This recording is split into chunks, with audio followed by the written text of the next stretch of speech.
Por favor, cuide das minhas pequenas, sussurrou a mulher, destruída pelos golpes e pelo desprezo daqueles que não perdoaram que ela tivesse dado à luz 3 meninas. O Apache solitário a observou em silêncio e então pronunciou as únicas palavras que selariam o seu destino. Você vem comigo. Ano 1725. O deserto ao sul de Santa Rosalia se estendia como um mar imóvel de poeira e espinhos. O sol, alto e impiedoso, queimava a pele com uma luz que parecia querer apagar qualquer traço humano. Ali, de joelhos sobre a areia quente, estava ela, Ana Maria. O vestido de algodão, rasgado e manchado de sangue seco, pendia de seu corpo como um trapo. Os lábios partidos, as maçãs do rosto inchadas e um olho semicerrado revelavam que havia recebido mais golpes do que seu corpo podia suportar. Mas sua voz, embora quebrada, ainda encontrava fôlego para suplicar. Por favor, cuide das minhas pequenas. À sua frente, erguido como uma sombra escura contra o horizonte, estava ele. Tawakoni, o Apache solitário, alto, com a pele curtida pelo vento e pelos anos, o cabelo comprido preso com uma tira de couro e um colar de pedra turquesa descansando sobre o peito. Seus olhos negros, profundos e serenos, não piscavam. Não se movia como um homem que hesita. Movia-se como quem aprendeu a esperar o momento exato para agir, e aquele momento havia chegado. Ana Maria não precisava que ninguém lhe explicasse o significado daqueles olhares.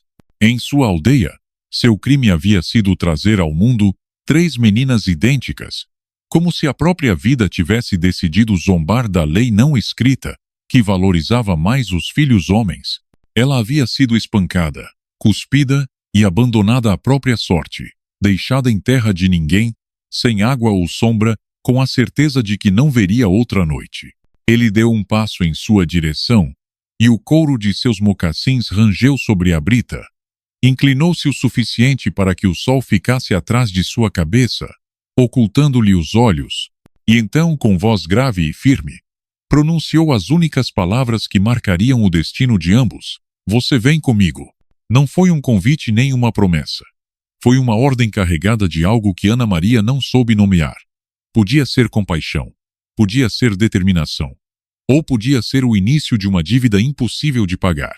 Atrás deles, ao longe, uma nuvem de poeira começava a se erguer. Não eram cavalos selvagens, eram cavaleiros, e, entre o som dos cascos que golpeavam a terra, Ana Maria julgou ouvir as vozes daqueles que a haviam condenado, aproximando-se outra vez. Tawakoni não desviou o olhar dela, mas sua mão direita, lenta e precisa, já buscava a lâmina guardada sob o cinturão, como se soubesse que a decisão que acabara de tomar o colocaria em guerra com mais de um inimigo. O ar do deserto vibrava com aquele calor que não apenas queima a pele, mas penetra até o peito, roubando o fôlego e fazendo de cada inspiração um ato de vontade.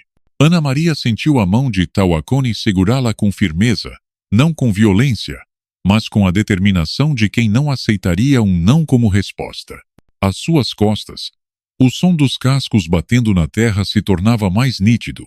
Os cavaleiros que se aproximavam não traziam a indecisão de uma patrulha, mas a velocidade urgente de quem já decidiu a quem quer alcançar.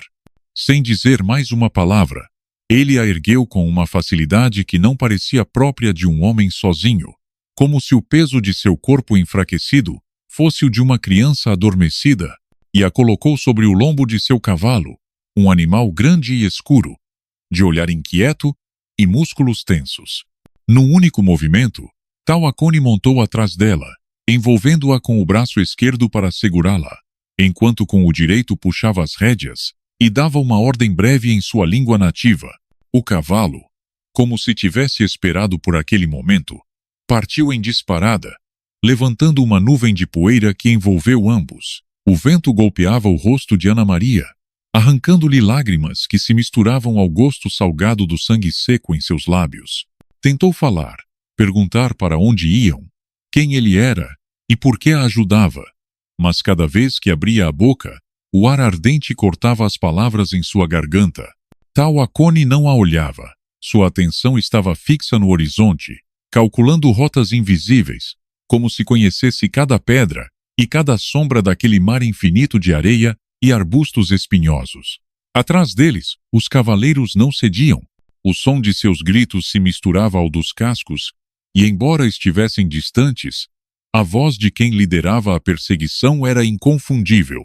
Dom Esteban Villaseñor, o homem que havia ditado a sentença de Ana Maria. Não o fazia por justiça, mas por orgulho ferido. Em sua casa, as leis eram ditadas por sua conveniência e reforçadas pelo medo. Para ele, que uma mulher inútil escapasse de sua sentença era um insulto que deveria ser apagado com sangue. Tawakoni inclinou o corpo para a frente, aproximando a boca do ouvido de Ana Maria. Sua voz, profunda e pausada, atravessou o estrondo da corrida. Se quer viver, não olhe para trás. Ela obedeceu, não por convicção, mas porque sabia que, se visse os rostos de quem a perseguia, o medo poderia paralisá-la, e naquele momento, parar era morrer. O chão começava a mudar sob as patas do cavalo. A areia solta se transformava em terreno pedregoso, onde as ferraduras batiam com um eco seco. Entre as pedras, surgiam colinas baixas, cobertas de arbustos retorcidos, que ofereciam sombras escassas e perigosas, pois, no deserto, a sombra às vezes escondia mais perigo do que alívio. À medida que subiam um daqueles montes, Ana Maria sentiu o corpo de Tawakoni se tensionar. Não era esforço físico, mas a alerta de quem sabe que o terreno pode virar armadilha. Com um gesto quase imperceptível, guiou o cavalo para uma fenda estreita entre duas formações rochosas. O passo era tão apertado que o animal teve de reduzir a velocidade, e naquele instante de silêncio, Ana Maria ouviu algo que não esperava. O batimento do coração do Apache, forte e constante, como um tambor marcando o ritmo de uma fuga que ainda não tinha fim. Quando saíram do outro lado da passagem, o cenário se abriu para uma planície onde o calor parecia flutuar em ondas visíveis. Ao longe, erguia-se uma linha irregular de montanhas pintadas no horizonte. Tawakoni apontou para elas com um leve movimento de cabeça, como se aquele fosse o destino inevitável. Mas em seu olhar, Ana Maria percebeu algo que a fez entender que mais do que salvá-la, ele a estava conduzindo para um lugar onde sua vida mudaria para sempre. Embora não soubesse se para o bem ou para o mal, antes que pudesse perguntar, um assobio cortou o ar e uma flecha, disparada de algum ponto desconhecido, passou roçando seu braço para cravar-se na madeira da sela. Tawakoni não diminuiu o passo, mas Ana Maria sentiu a tensão em seus músculos se transformar em algo mais. Não era apenas fuga. Agora entravam em território inimigo.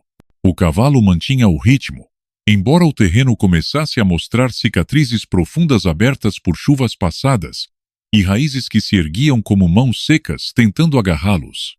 Tawakoni o guiava com a precisão de quem aprendeu a ler o solo como um pergaminho vivo, prevendo cada irregularidade antes que o animal tropeçasse. Ana Maria, sustentada pelo braço de ferro que a mantinha firme contra o peito dele, começou a sentir que o perigo dos homens que os perseguiam ficava para trás, mas também que se aproximavam de um lugar onde outras ameaças, mais silenciosas e menos previsíveis, os aguardavam. Ao cruzar um riacho seco, o som dos cascos se abafou, e a brisa, embora fraca, trouxe um aroma diferente. Fumaça de lenha, ervas secas queimadas e algo mais. Um cheiro terroso que não vinha do chão, mas de um lugar habitado. Foi então que, ao longe, começou a distinguir figuras, primeiro sombras imóveis entre os arbustos, e depois silhuetas mais nítidas. Homens a cavalo, mulheres com cântaros na cabeça, crianças que se afastavam rapidamente do caminho, observando o forasteiro e a mulher que ele trazia consigo. O acampamento não era um amontoado desordenado de choças, como ela teria imaginado, mas uma disposição calculada de tipes e estruturas baixas feitas de ramos entrelaçados e barro endurecido pelo sol. Cada objeto parecia estar no lugar por um motivo, e cada pessoa se movia com um propósito claro, como se o lugar funcionasse com a precisão de um organismo vivo em que todos conheciam seu papel. No entanto, O que mais a impressionou não foi a ordem do acampamento, mas os olhares. Não havia uma única expressão de curiosidade inocente. Cada par de olhos que se pousava nela o fazia com um peso que se sentia na pele, como se seus pensamentos não fossem simples perguntas, mas julgamentos imediatos. Alguns homens cerravam o maxilar. Outros inclinavam a cabeça apenas alguns graus, avaliando não apenas quem ela era, mas por que havia chegado pela mão de um dos seus. Entre as mulheres, viu rostos duros, sobrancelhas franzidas e apenas um par de olhares que não pareciam hostis, mas simplesmente atentos, como se esperassem que ela mesma se definisse por seus atos. Tawakoni desmontou primeiro, ajudando-a a descer sem pronunciar palavra, mas mantendo a mão em seu braço, não como uma carícia, mas como uma declaração silenciosa. Ela estava sob seus cuidados. Esse gesto, longe de suavizar o ambiente, pareceu intensificá-lo. Os murmúrios começaram, primeiro leves, depois um pouco mais audíveis. Frases curtas em uma língua que Ana Maria não compreendia, mas cujo tom carregado de desconfiança não precisava de tradução. Um homem mais velho, de costas largas e pele marcada por rugas profundas, avançou a partir do centro do acampamento. Seu cabelo, trançado com penas pretas, caía sobre um manto de couro coberto de símbolos pintados à mão. Em seu rosto havia a autoridade de quem não precisa gritar para ser ouvido, e quando seus olhos se fixaram nela, Ana Maria sentiu que toda a sua história estava sendo despida em silêncio. "O que você trouxe para nossa terra, Tawakoni?" perguntou o ancião em um castelhano lento, com um sotaque pesado, mas perfeitamente compreensível. Não é costume trazer estranhos, e menos ainda uma mulher marcada. Ana Maria quis perguntar o que isso significava. Mas Tawakoni falou antes, com um tom que não admitia réplica. "Ela vem comigo." A resposta não pareceu satisfazer o ancião, mas também não provocou um confronto aberto. Em vez disso, o homem inclinou levemente a cabeça e fez um gesto breve para um grupo de mulheres que estavam perto de uma fogueira. Duas delas se aproximaram, olhando-a de cima a baixo, e sem pronunciar palavra começaram a levá-la para o interior do acampamento. Enquanto caminhava, Ana Maria ouviu novamente aquela palavra, marcada, sussurrada às suas costas. Não sabia se referiam às cicatrizes dos golpes, visíveis em seus braços e rosto, ou a algo mais, algo que talvez ela mesma desconhecesse. Entre as choças, o cheiro de fumaça se misturava ao de carne seca e ervas penduradas para secar. Crianças pequenas corriam e paravam para observá-la, e em seus rostos não havia riso, apenas uma curiosidade intensa que a fazia sentir-se como uma peça estranha que havia invadido um tabuleiro perfeitamente ordenado. Quando chegou junto à fogueira, as duas mulheres a fizeram sentar sobre uma manta tecida com fios de cores apagadas. Uma delas começou a limpar os ferimentos de seu rosto com um pano úmido. A outra, mais jovem, limitou-se a observá-la, como se estivesse memorizando cada traço. Nesse silêncio, Ana Maria sentiu que havia entrado em um lugar onde as palavras pesavam demais e os atos eram o único idioma aceito. Do outro lado do acampamento, Tawakoni permanecia de pé, sem tirar os olhos dela, mas agora não estava sozinho. Ao seu lado havia uma mulher alta, com um colar de ossos e contas vermelhas, que lhe falava em voz baixa. E embora Ana Maria não pudesse ouvir o que dizia, viu como os olhos da mulher se pousavam nela com um brilho que não era simples desconfiança, mas ameaça. A mulher do colar de ossos não se apressou em se aproximar. Permaneceu alguns instantes ao lado de Tawakoni, falando-lhe em voz baixa, mas suas palavras pareciam mais lâminas do que conselhos, pois o olhar dele, embora sereno, endureceu pouco a pouco, como se cada sílaba que ouvia pesasse mais do que estava disposto a carregar. O vento levantou uma mecha de seu cabelo, mas ele não desviou os olhos de Ana Maria, mesmo quando a outra mulher, com um gesto lento e deliberado, começou a caminhar em sua direção. Ana Maria a observou de seu lugar junto à fogueira, com as mãos ainda quietas sobre os joelhos, sem saber se levantar-se seria interpretado como um sinal de respeito ou como um desafio. A mulher era alta, de ossos afilados e pele curtida pelo sol, e em seu pescoço descansava um colar feito de pequenas vértebras de animais e contas vermelhas que brilhavam com um fulgor estranho sob a luz que escapava das chamas. Seus passos eram silenciosos, mas cada um parecia medido para marcar território, para anunciar sem palavras que aquele chão lhe pertencia. Quando se deteve diante dela, não disse seu nome nem perguntou o de Ana Maria. Simplesmente se inclinou um pouco, o suficiente para que seus olhos ficassem à altura dos da recém-chegada, e a estudou como quem observa uma peça frágil que ainda não decide se merece ser guardada ou quebrada. O silêncio se prolongou tanto que Ana Maria sentiu como o fogo crepitava mais forte, como se também esperasse a primeira troca de palavras. As marcadas sempre trazem consigo desgraças, disse finalmente, sua voz grave e baixa, com um timbre que se arrastava como um sussurro pela terra. E as desgraças, quando cruzam estas terras, não param. Queimam até que não reste nada. A frase não era uma ameaça direta, mas também não era um aviso vazio. Estava carregada da certeza de quem acredita no que diz, porque já viu antes. Talvez mais de uma vez. Ana Maria engoliu em seco, querendo perguntar o que significava ser marcada para eles, mas a mulher não lhe deu oportunidade. Com um movimento rápido, tomou seu queixo entre os dedos, virando seu rosto para um lado e para o outro, examinando as cicatrizes frescas e outras mais antigas, como se pudesse ler nelas toda a história de sua vida. Tawakoni então se aproximou, seus passos firmes, sua sombra projetando-se sobre ambas. Já basta, Nayeli disse, e embora seu tom não fosse alto, tinha autoridade suficiente para que a mulher retirasse a mão. Ela está aqui, porque eu assim decidi. Nayeli não recuou nem um passo, mas seu olhar se desviou de Ana Maria para cravar-se nele, e nesse cruzar de olhos, havia um campo de batalha silencioso. O que você decide, Tawakoni? Afeta a todos, replicou, e nem todos estão dispostos a pagar o preço das suas decisões. O murmúrio que se levantou ao redor lhe deu razão.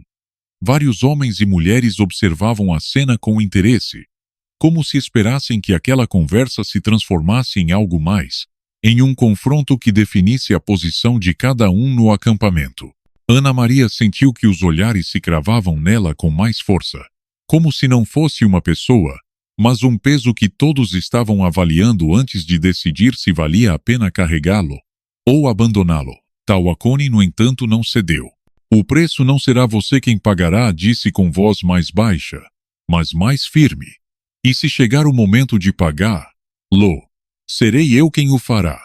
A resposta não apagou a atenção, mas a conteve, como quando uma tempestade para pouco antes de romper o céu. Nayeli deu um passo atrás, não em sinal de rendição, mas para medir seu próximo movimento. Seus dedos tocaram o colar de ossos, e Ana Maria não soube se aquele gesto era um hábito, uma lembrança ou uma promessa velada. Com um último olhar que parecia dizer mais do que as palavras poderiam, Nayeli se afastou, sumindo entre as sombras projetadas pelos tipes. No entanto, Ana Maria sabia, sem que ninguém lhe dissesse, que aquela não seria a última vez que se cruzariam, e que da próxima vez, provavelmente as palavras seriam substituídas por atos. Nessa noite, enquanto tentava conciliar o sono em uma manta emprestada junto a uma fogueira moribunda, ouviu o uivar distante de uma coruja, e mais perto, as vozes baixas de quem falava dela sem nomeá-la diretamente. Entre essas vozes, reconheceu a de Nayeli, e embora não compreendesse todas as palavras, entendeu uma em particular, repetida insistentemente: maldição. O que Ana Maria ignorava era que, para o povo de Tawakoni, uma mulher marcada não era apenas uma estrangeira ferida, era o presságio de uma mudança que sempre trazia consigo sangue, perda e fogo. E, embora ela não soubesse, havia chegado num momento em que a primeira centelha já estava acesa. O fogo havia se reduzido a brasas, e o acampamento dormia num silêncio interrompido apenas pelo estalar da lenha e pelo sussurro ocasional do vento que se infiltrava entre as peles dos tipes. Ana Maria jazia sobre uma manta áspera, leve demais para o frio que caía do céu limpo. O cheiro de fumaça havia se impregnado em sua roupa e em seu cabelo, e por mais que fechasse os olhos, não conseguia deixar de ouvir as vozes que horas antes haviam falado dela, como se fosse um mau presságio encarnado. O murmúrio distante de um tambor lento, tocado talvez para acompanhar algum rito noturno, marcava o tempo como uma contagem regressiva que ela não compreendia, e a cada batida sentia que o ar se tornava um pouco mais espesso. Virou-se sobre a manta, procurando uma posição menos incômoda, e foi então que percebeu uma sombra se aproximando. Tawakoni surgiu da escuridão sem fazer barulho, como se seus pés não tocassem a terra. Trazia na mão uma vasilha fumegante, e o vapor que escapava cheirava a ervas amargas e a terra molhada. Agachou-se ao lado dela, colocando o recipiente sobre uma pedra plana, e olhou para ela sem dizer palavra durante alguns segundos, que pareceram mais longos do que eram. Beba, disse finalmente, indicando a vasilha. Aquece o corpo e acalma a mente. Ana Maria o tomou entre as mãos, sentindo como o calor devolvia a sensibilidade aos dedos.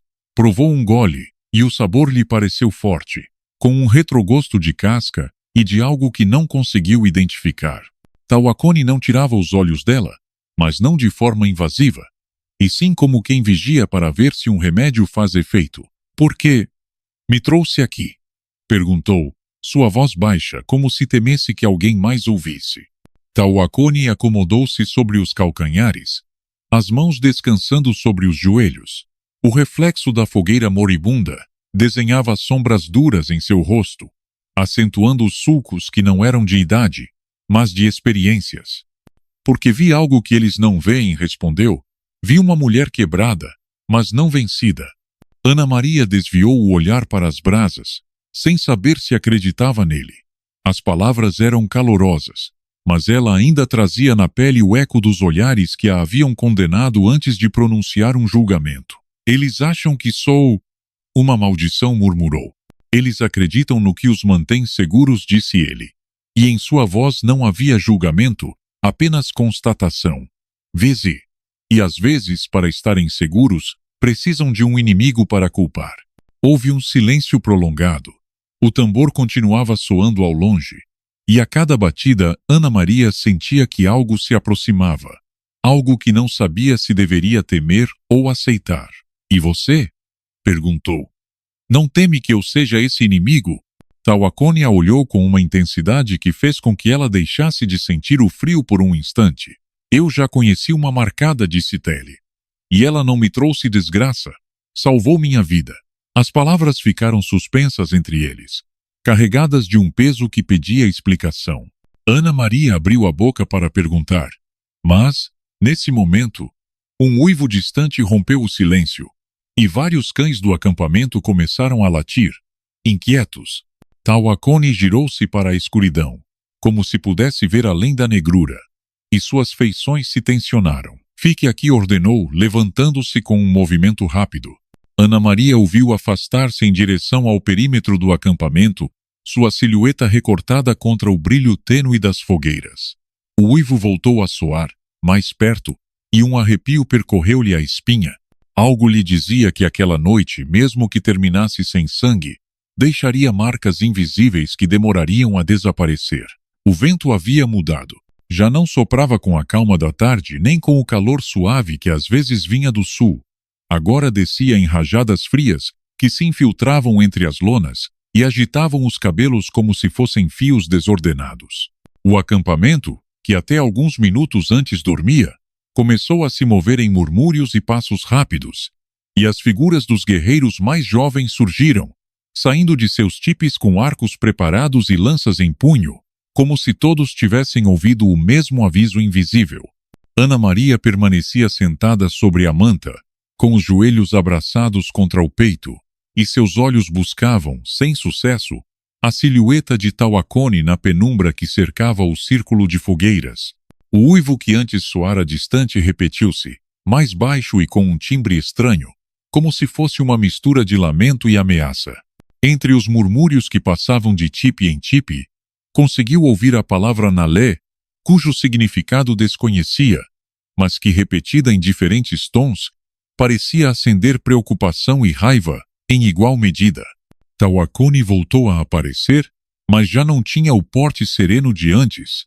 Seus passos eram longos, e seu olhar, afiado como uma flecha prestes a ser solta. Parou ao lado dela, sem se agachar, e falou o suficiente para que apenas ela o ouvisse. Não se mova, aconteça o que acontecer. Antes que pudesse responder, duas anciãs se aproximaram e colocaram-se a seu lado. Uma delas usava um colar de ossos que tilintava a cada movimento, e a outra, uma manta grossa que colocou sobre os ombros de Ana Maria, não tanto para aquecê-la, mas para cobri-la. Em seus gestos havia uma mistura de proteção e distância, como se quisessem preservá-la e, ao mesmo tempo, mantê-la sob controle. O barulho na borda do acampamento aumentava, galhos se quebrando, passos múltiplos, um murmúrio grave que não pertencia a nenhum animal conhecido. Entre as sombras, começaram a surgir figuras que não eram da tribo. Eram homens cobertos de poeira, com roupas de viagem e rostos tensos. Alguns carregavam armas curtas, outros simples paus, mas todos tinham o olhar fixo em um ponto. Ela. Ana Maria entendeu antes que alguém lhe dissesse. Os homens não vinham para negociar nem para pedir ajuda. Vinham por ela. A forma como pararam, exatamente fora do alcance da luz das fogueiras, confirmava. Sabiam que se aproximar demais provocaria uma reação imediata dos guerreiros. Um deles, alto e com a barba mal cuidada, deu um passo à frente e falou em um idioma que Ana Maria entendia o suficiente para reconhecer as palavras-chave. Ele a acusava de roubo, de traição e de ter fugido de um lugar ao qual, segundo ele, pertencia. Mencionou algo sobre uma dívida e sobre as 3 meninas que já não lhe serviam para nada. O murmúrio da tribo transformou-se em um zumbido tenso.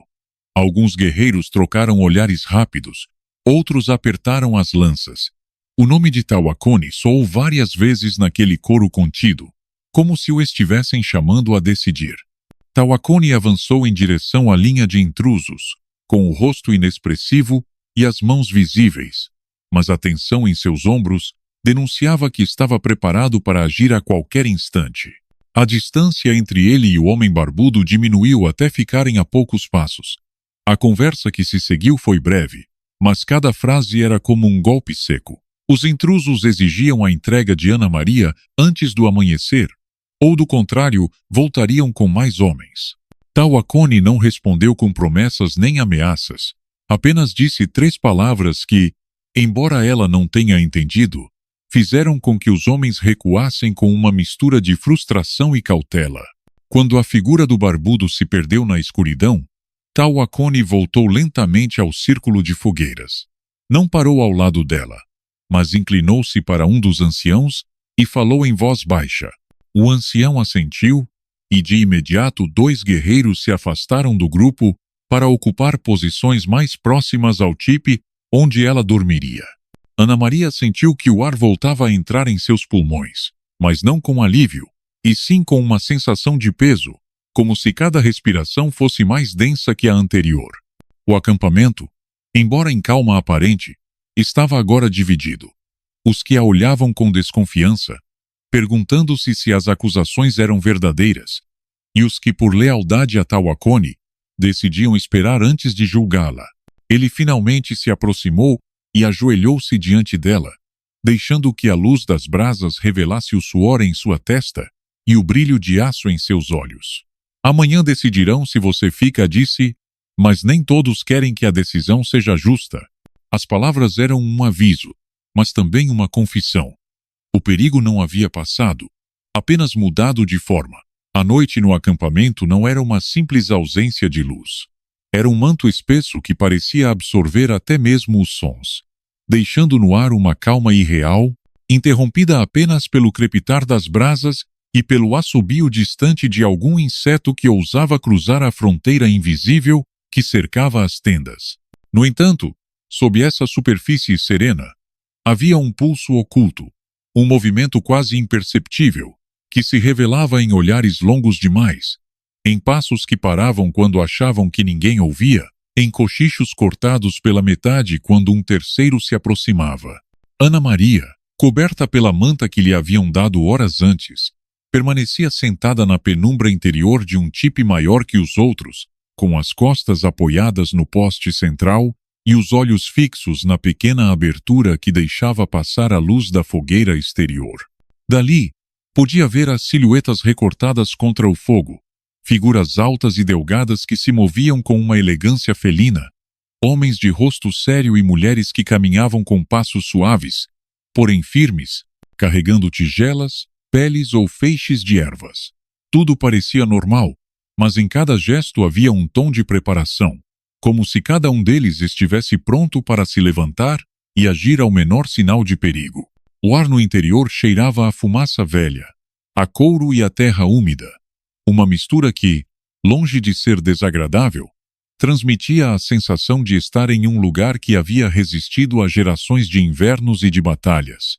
No entanto, para ela, essa resistência alheia era também um lembrete de sua fragilidade. Não pertencia ali, não conhecia seus códigos, e o único que a mantinha de pé era a promessa muda de um homem que, horas antes, havia pronunciado as palavras que mudaram seu destino. Tawakoni não havia voltado desde que a deixou sob a custódia das duas anciãs, mas ela podia sentir sua presença no acampamento como se o próprio fogo carregasse sua marca. As anciãs, por sua vez, moviam-se ao seu redor com um ritmo quase ritual, uma preparando uma infusão amarga cujo aroma lhe lembrava ervas secas e madeira queimada, a outra consertando uma peça de pele, suas mãos calejadas e cheias de cicatrizes, movendo-se com a precisão de quem já fez o mesmo milhares de vezes. Nenhuma das duas falava, e embora seus rostos não fossem hostis, também não transmitiam calor. Pareciam mais guardiãs de um limite invisível que ela não devia atravessar. Lá fora, o murmúrio da conversa havia diminuído, substituído por um silêncio expectante que Ana Maria aprendia a ler como sinal de que algo estava prestes a acontecer. Não demorou muito até que visse, através da abertura, uma figura aproximar-se do tipe. Era um jovem guerreiro, mais baixo que Tawakoni, mas com uma compleição compacta e olhos escuros que não se desviavam da entrada. Não disse seu nome nem falou, simplesmente fez um gesto breve, apontando para o limite do acampamento, e depois afastou-se com passo rápido. As anciãs trocaram um olhar fugaz e saíram, deixando a entrada coberta, mas não fechada. Ana Maria, movida por uma mistura de inquietação e pela necessidade de entender o que estava acontecendo, arrastou-se o suficiente para olhar sem ser vista. Ao longe, na área onde o fogo mal conseguia desenhar formas, reuniam-se 3 homens e uma mulher, todos da tribo, conversando com outro grupo menor que claramente não pertencia ao acampamento. A conversa era tensa, seus gestos demasiado bruscos, e embora não pudesse ouvir com clareza, percebia que as mãos se moviam como se estivessem negociando algo que não podia ser dito em voz alta. Então viu um sinal inequívoco. Um dos forasteiros tirou de sua bolsa um objeto envolto em pano escuro e o mostrou apenas o suficiente para que os outros o vissem e assentissem lentamente. Não sabia o que era, mas, na forma como o protegiam e na avidez com que os outros o olhavam, entendeu que aquilo tinha um valor que ia muito além do material. O encontro durou apenas mais alguns minutos, e quando os forasteiros se retiraram, a mulher da tribo que estava com eles virou a cabeça na direção do tipe onde Ana Maria se escondia. Olhou diretamente para ela, como se soubesse que estava ali observando, e nesse olhar havia uma mistura de advertência e ameaça que lhe gelou o sangue. Ainda não sabia o que significava aquela troca, nem quem havia autorizado que se realizasse, mas compreendia que, naquele momento, algo estava se movendo nas sombras contra ela, e que essas sombras não vinham apenas de fora do acampamento. A noite havia avançado até aquele momento em que o céu deixa de ser simplesmente escuro e se transforma em um abismo que parece inclinar-se sobre quem o contempla, um vazio silencioso, onde até mesmo o piscar do fogo parece demasiado forte. O acampamento, que nas primeiras horas fora um emaranhado de movimentos suaves, de conversas abafadas e de passos que se cruzavam em todas as direções, agora havia se reduzido a um núcleo menor, mais concentrado, onde os sons tinham um eco diferente, como se tudo estivesse escutando tudo. Ana Maria, Não havia saído do tipe desde que viu aquela reunião ao longe, mas também não conseguira afastar sua mente daquela imagem. 3 homens e uma mulher da tribo falando com forasteiros, em um lugar onde o fogo mal conseguia revelar os contornos de seus corpos, trocando gestos bruscos e olhares rápidos, e, sobretudo, aquele instante em que um dos estranhos mostrou o objeto envolto no pano escuro, tão rápido que parecia querer escondê-lo até da própria noite. À medida que o silêncio se prolongava, sua respiração tornava-se mais pesada, não por falta de ar, mas porque cada inalação trazia consigo uma pressão invisível, como se o ar estivesse saturado de algo que ela não podia ver, mas que estava ali, preenchendo cada espaço. O interior do tipe cheirava agora mais intensamente a fumaça rançosa e a couro curtido, e no canto onde as anciãs haviam deixado a infusão, o líquido ainda soltava um vapor fraco, liberando um aroma amargo que parecia agarrar-se à sua garganta. O jovem guerreiro que havia trazido a mensagem horas antes voltou a aparecer, mas desta vez não parou na entrada. Entrou sem pedir permissão e inclinou-se para ela, seus olhos fixos nos dela com uma intensidade que a fez esquecer, por um momento, a distância cultural e a barreira do idioma.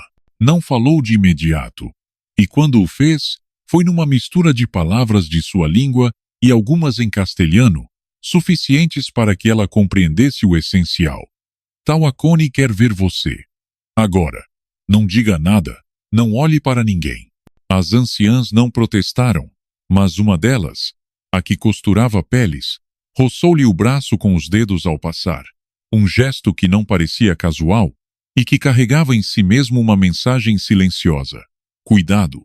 Do lado de fora, o ar da madrugada era frio e seco, e cada passo levantava um pó fino que brilhava com um reflexo pálido sob a luz da lua. O acampamento dormia pela metade.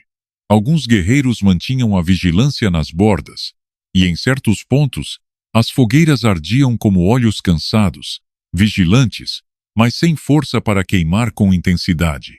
Tawakoni a esperava numa clareira, não longe de onde ela havia visto a reunião clandestina. Sua figura, ereta e firme, parecia fazer parte da paisagem, como se estivesse ali desde sempre, esperando exatamente aquele momento. Usava o cabelo solto, caindo em mechas escuras que o vento mal movia, e em seu olhar havia uma dureza que ela ainda não tinha visto antes, como se algo tivesse mudado nas horas que se passaram. O que você viu? Começou, mas não terminou a frase. Aproximou-se um passo, baixando a voz até que suas palavras se tornassem um fio que só ela podia ouvir. Não confie em todos aqui. Alguns aceitariam qualquer preço para entregar quem acreditam não pertencer. Ana Maria sentiu que as palavras caíam sobre ela com o peso de algo inevitável. Não precisava que ele explicasse que o preço de que falava estava relacionado com aquele objeto envolto. Ela já havia intuído desde o primeiro momento. O que não entendia era por que ele a olhava como se tudo aquilo, de algum modo, girasse em torno dela. Tawakoni voltou a cabeça para a linha escura que marcava o fim do acampamento. Eles voltarão antes do amanhecer, disse. E quando voltarem, não virão sozinhos. Não explicou mais. Entregou-lhe um pequeno embrulho de couro fechado com um nó de fibra vegetal e pediu que o guardasse sem abri-lo.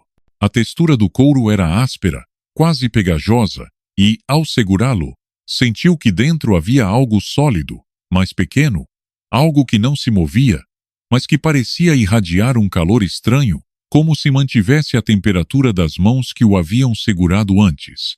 Aconteça o que acontecer, acrescentou ele, cravando o olhar no dela, não o entregue, nem mesmo se for eu quem pedir. O silêncio que se seguiu foi mais forte que qualquer som. Ana Maria assentiu, mas sua mente já estava enredada em perguntas que não podia formular, perguntas que sabia que não teriam resposta imediata. O jovem guerreiro que a acompanhara manteve-se a um lado, observando a cena com uma rigidez que não deixava espaço para o descuido. Enquanto regressavam ao tipe, algo no ambiente havia mudado. O ar, embora igualmente frio, parecia mais denso. As sombras projetadas pelo fogo se alongavam de forma antinatural, como se estendessem para tocá-la a passagem. E, embora o acampamento permanecesse em calma, o eco das palavras de Tawakoni ressoava em sua cabeça, misturando-se com a imagem da mulher que a havia olhado de longe durante a troca secreta. O que ela ainda não podia saber era que o conteúdo daquele pequeno embrulho de couro era algo que, se viesse à luz, não só colocaria sua vida em perigo, mas revelaria um segredo que estava escondido havia anos no próprio coração daquela tribo. Ana Maria não dormiu naquela noite, embora tenha fechado os olhos mais de uma vez tentando enganar o cansaço. Seu corpo pedia descanso, mas sua mente, como um cavalo que sente a tempestade antes de vê-la, mantinha-se inquieta, sacudindo-se a cada lembrança da conversa com Tawakoni. O embrulho de couro permanecia sob sua manta, colado ao seu lado como se assim pudesse impedir que alguém o tomasse. Sentia sua forma rígida contra as costelas, um lembrete constante de que agora carregava algo que não lhe pertencia e que, no entanto, parecia pertencer-lhe de uma forma que ainda não entendia. Fora do tipe, o acampamento respirava nesse estranho estado intermediário em que não se dorme completamente, mas também não se vive de olhos abertos. Os guerreiros se revezavam em silêncio, as fogueiras crepitavam num ritmo quase hipnótico, e de vez em quando, o uivo distante de um coiote se infiltrava na quietude como um aviso.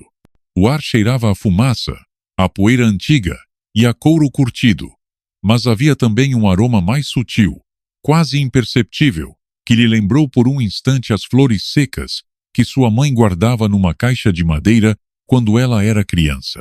Foi esse cheiro, tão fora de lugar, que a levou a deslizar a mão até o embrulho, tateando a textura rugosa do couro. O calor que havia sentido antes permanecia ali, persistente, como se o objeto não aceitasse esfriar. Conteve o impulso de abri-lo, recordando as palavras de Tawakoni, mas não pôde evitar perguntar-se se não seria mais seguro saber o que carregava consigo. A resposta chegou antes que pudesse decidir. Um murmúrio surdo a despertou por completo. Passos, muitos, movendo-se num padrão que não era o habitual das trocas de guarda. E incorporou-se devagar, afastando apenas a manta para não chamar a atenção das anciãs que descansavam ao seu lado, e espiou pela abertura do tipe. O que viu gelou-lhe o sangue. Ao longe, no limite do acampamento, várias figuras moviam-se como sombras que procuravam não ser vistas. E embora não pudesse distinguir seus rostos, reconheceu as silhuetas de dois dos forasteiros que havia observado na noite anterior, na reunião clandestina. Um deles carregava algo sobre o ombro, envolto em pano, de tamanho semelhante ao embrulho que ela guardava. O outro girava a cabeça constantemente, como se esperasse ser descoberto. Seus movimentos eram nervosos, urgentes, e não pararam até desaparecer entre as tendas mais afastadas. Ana Maria recuou, sentindo o coração bater com tanta força que cada pulsar parecia empurrar o ar para fora dos pulmões. Ainda não tinha se acomodado quando uma sombra projetou-se contra a entrada do tipe. Era o jovem guerreiro que a havia acompanhado para ver Tawakoni.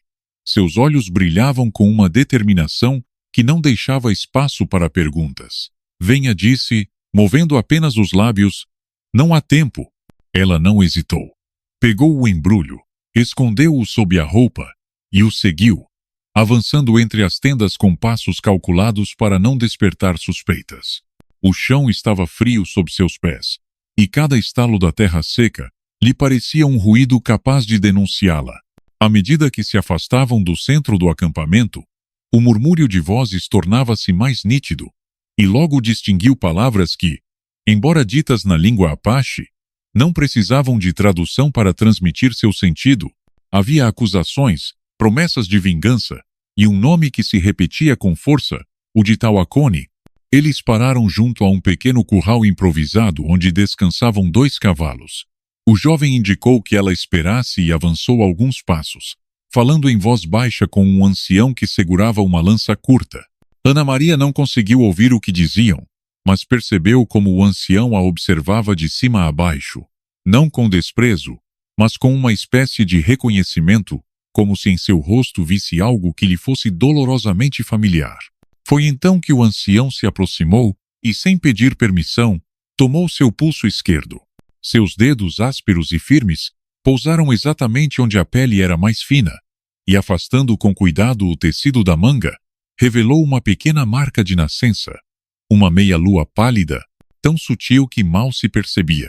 O ancião a olhou fixamente e depois ergueu os olhos para ela, murmurando algo que o jovem traduziu com um tom que não conseguia ocultar sua surpresa.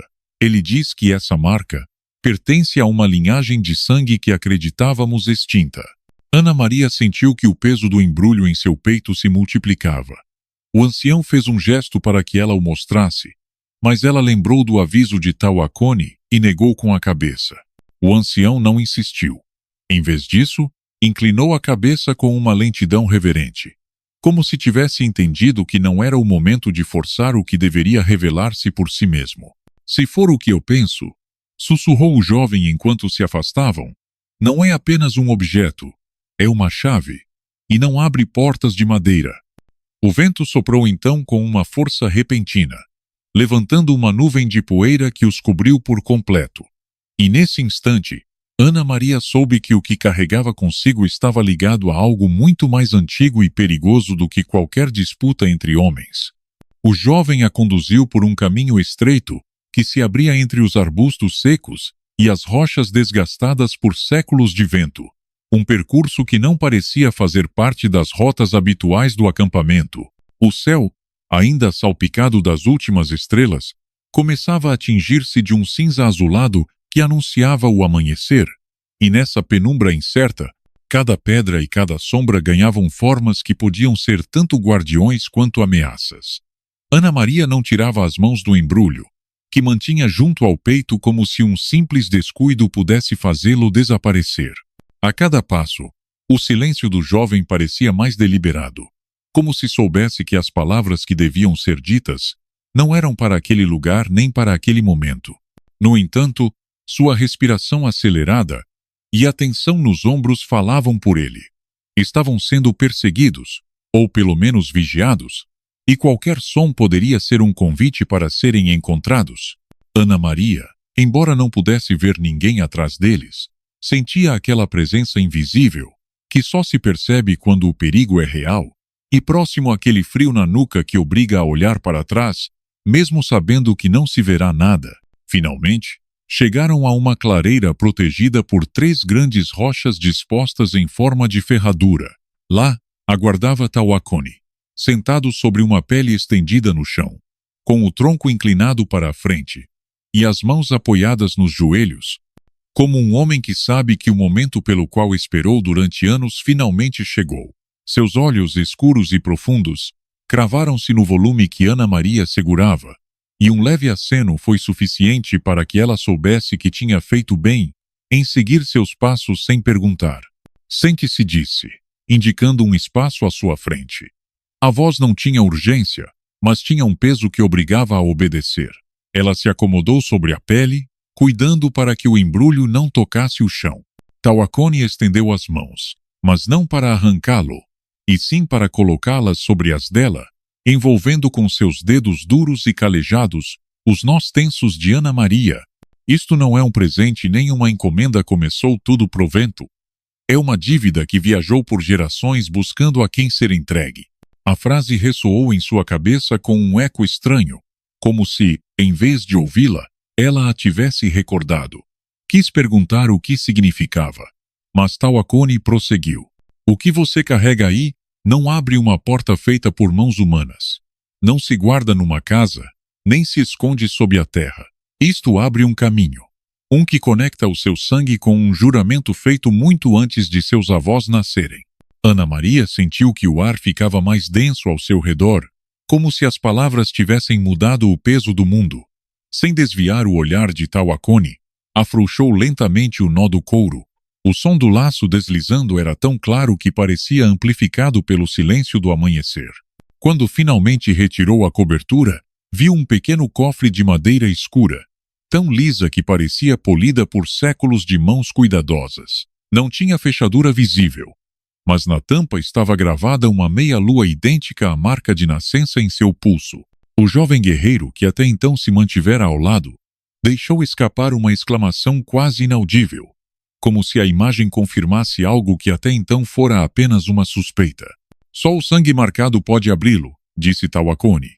E não é com força nem com chaves que se abre, mas com o momento certo. Ana Maria tocou a gravação com a ponta dos dedos, e uma sensação quente, quase elétrica, percorreu sua mão. Por um instante, imagens fugazes se aglomeraram em sua mente. Rostos que não conhecia, um rio iluminado pela lua, mãos entrelaçadas sobre uma pedra antiga. Tudo durou apenas um segundo, mas a deixou sem fôlego. Tawakoni a observava sem piscar. Se você abrir agora, advertiu Pion-Povo, o equilíbrio que sustenta o seu povo e o meu pode se romper antes que você esteja pronta para suportar o que virá. Ela hesitou, fechando os dedos sobre o cofre, sentindo que ele pesava mais do que seu tamanho permitia. No fundo de seu peito, uma parte dela queria conhecer a verdade de imediato, mas outra, mais instintiva, gritava que esperar era sobreviver. Foi então que um ruído seco como um galho quebrando rompeu a tensão.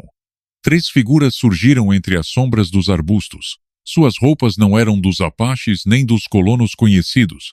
Usavam peças de couro e metal, e em seus rostos havia uma determinação sombria. O jovem guerreiro deu um passo à frente, desembainhando a faca, mas Tawakoni ergueu uma mão para detê-lo.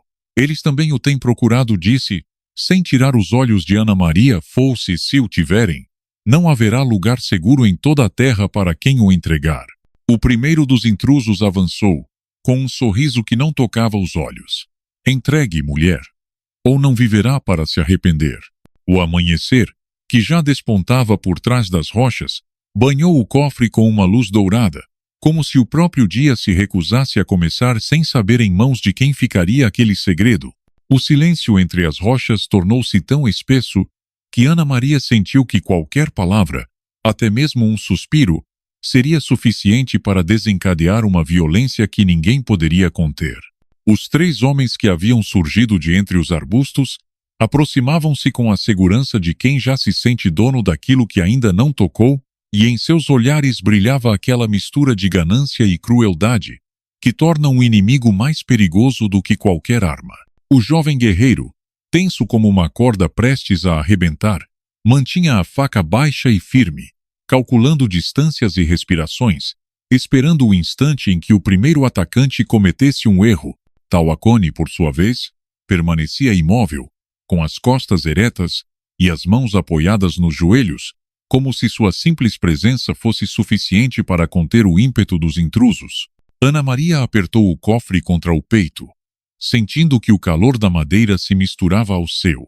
E pela primeira vez entendeu que aquele objeto não era apenas uma relíquia ou um legado, mas uma espécie de coração externo, um centro de gravidade ao redor do qual giravam seu passado, seu presente e um futuro que ainda não estava escrito. As palavras de Tawakoni ecoavam em sua mente com um peso insuportável. Se você abrir agora, o líder dos intrusos deu mais um passo, e o sol, que já subia no horizonte, iluminou-lhe o rosto, revelando uma cicatriz que cruzava a bochecha como um raio congelado na pele. A marca parecia falar de batalhas vencidas sem honra e de vitórias que haviam custado demais a outros. Sua voz, grave e seca, rompeu a tensão como uma lâmina invisível. Não vou repetir, mulher. Entregue. Ana Maria respirou fundo, e foi então que tomou a decisão. Não pensou em termos de coragem ou medo, mas no que significava continuar fugindo por toda a vida. Se o cofre era a raiz de tudo, escondê-lo não faria o perigo desaparecer. Apenas o adiaria. Com as mãos lentas, colocou-o sobre os joelhos e deixou que a ponta do dedo indicador se apoiasse sobre a gravação da meia-lua. Ao toque, um pulso quente se espalhou da madeira para sua pele, e a gravação começou a brilhar com uma luz tênue, porém viva, como um fio de prata líquida. Os intrusos pararam, confusos, e um deles murmurou uma maldição em uma língua que Ana Maria não conhecia. Tawakoni não moveu um músculo, mas em seus olhos acendeu-se algo que parecia orgulho e uma profunda tristeza. A tampa do cofre se abriu sem som, como se tivesse esperado séculos para aquele momento. E dentro, envolto em um pano bordado com símbolos que Ana Maria não compreendia, Havia um pequeno pingente de pedra azul, talhado com a forma exata da meia-lua de seu pulso. Não parecia valioso à primeira vista, mas, ao pegá-lo na mão, uma onda de imagens irrompeu em sua mente. Uma menina com a mesma marca rindo à beira de um rio, uma mulher ajoelhada diante de um altar de pedra, um homem com o rosto de Tawakoni, mais jovem prometendo algo em uma língua antiga. Compreendeu então que não era um amuleto comum, mas uma chave viva, capaz de convocar as tribos dispersas sob uma mesma causa. Era o símbolo de um pacto esquecido, um que, se voltasse a ser cumprido, poderia unir ou destruir. O líder dos intrusos deu mais um passo, estendendo a mão como se o pingente já lhe pertencesse, mas Ana Maria fechou o punho sobre ele com uma força que lhe doeu nos ossos. Seus olhos, úmidos mas firmes, cravaram-se nos de Tawakoni, buscando uma confirmação que ele lhe deu com um leve aceno. Agora você já sabe o que carrega, disse, e agora deve decidir quem merece viver sob sua proteção.